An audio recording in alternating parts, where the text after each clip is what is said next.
It was a bleak day.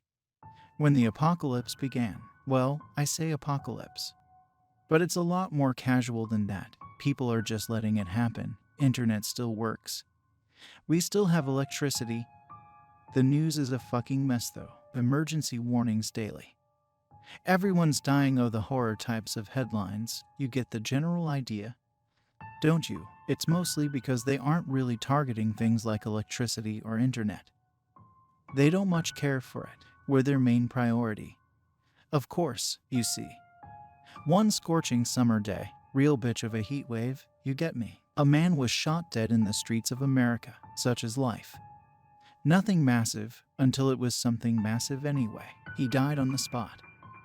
Not much of a chance to survive a .45 to the skull, I suppose. Yet, after first responders finished scraping his brains from the hot concrete, having much of it burnt and stuck to it due to the heat, the man sat upright. He still had that corpse sheet covering him.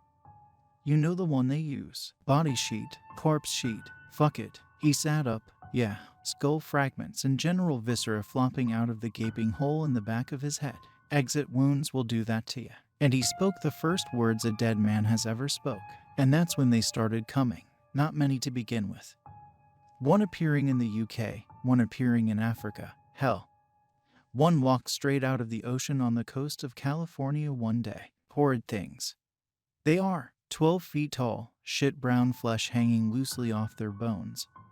Like chicken skin, just less appetizing, twisted and deformed. You look at them and wonder how they're not in agony. The way their bones bend at sickening angles and their joints pop as they move. You can hear them before you see them as a result, for something so huge. They're fucking amazingly sneaky. Hiding behind tall buildings come nighttime and snatching people from the sidewalk. But yeah, they started slow. A few cases here and there of people being torn in half. Some people wake up to intestines smashed against their front door. Others to a body having crashed through their living room window. Cut to ribbons. That's all they do. Show up, murder people, and leave just as quickly, and people just kind of accepted it. I think the attitude has more to do with what hole in the head Henry said when he woke up from his execution that day. Yeah, I named him. I'm fucking bored, okay. Can't really go outside. Anyways, the death toll rose pretty steadily. They made short work of cities. It was surprising how quickly they'd wipe towns out, showing a high level of intelligence because they'd worked together on it, teaming up to tackle bigger crowds after herding them from their homes and into town squares. It was almost ritualistic. Whole families dragged from their homes and into the main areas of their own town to be stomped on and spattered against their monuments.